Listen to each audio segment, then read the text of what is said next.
Buenas tardes, mi nombre es Gabriel del Toro y en esta oportunidad voy a explicar una línea de tiempo sobre los elementos más destacados de la antigüedad clásica, empezando con la época griega arcaica ubicada en el siglo VIII a.C. En cuanto a lo político-territorial, en esta época surgieron las polis, es decir, pequeños estados unificados que hacían de una unidad política griega. En la religión, los griegos eran politeístas, es decir, que alababan varios dioses a la vez, y Zeus era su dios preferido. Y en el arte se destacó la escultura monumental y los templos de mármol, y en la poesía se destacó la poesía lírica, la tragedia y la épica, con autores como Esquilo, Sófocles y Eurípides. Seguimos con la época griega clásica, ubicada en el siglo V a.C. Sobre el aspecto político-territorial, en esta época abarcó desde las guerras medias hasta la muerte de Alejandro Magno, mientras que Atenas desarrolló la democracia directa, es decir, los ciudadanos podían decidir quién era su líder.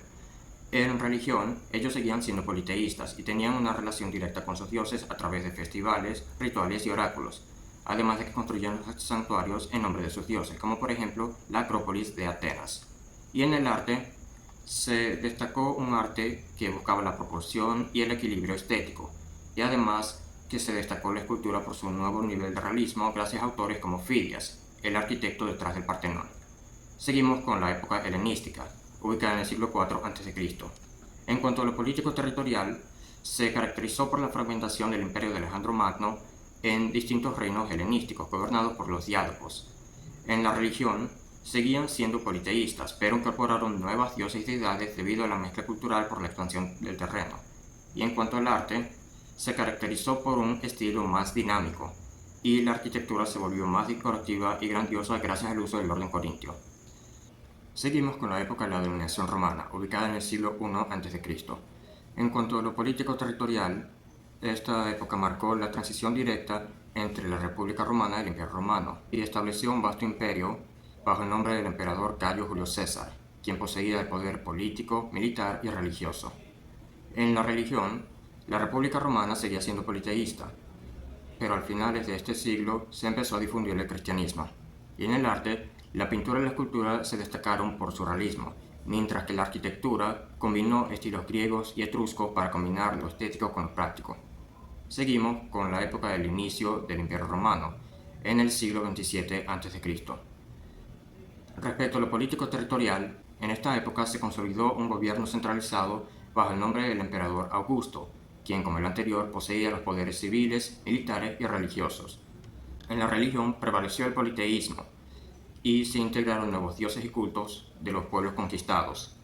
Y en el arte se desarrollaron monumentos grandiosos como el Ara Pacis y el Foro de Augusto, símbolos de poder del Imperio Romano. Seguimos con la época del Edicto de Milán, en el año 313 d.C.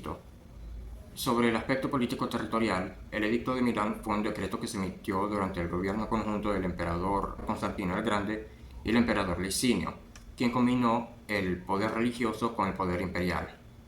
En la religión, el Edicto de Milán marcó la transición de una ideología politeísta a una que aceptaba y promovía el cristianismo. En el arte, se sintió la influencia creciente del cristianismo, con la construcción de las primeras iglesias y templos religiosos. Y por último, la época del final del Imperio Romano, en el año 476 d.C.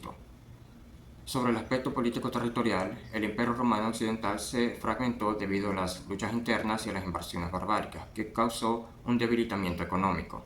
En la religión, el cristianismo se consolidó como la religión oficial, y las iglesias fueron de suma importancia para la toma de decisiones políticas.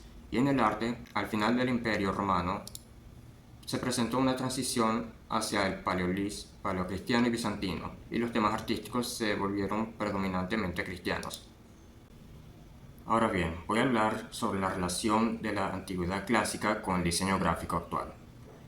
El arte y los elementos de la antigüedad clásica mantienen una estrecha relación con el diseño gráfico vigente o actual, ya que muchos de los elementos usados entonces siguen siendo de suma importancia para el diseño gráfico de hoy.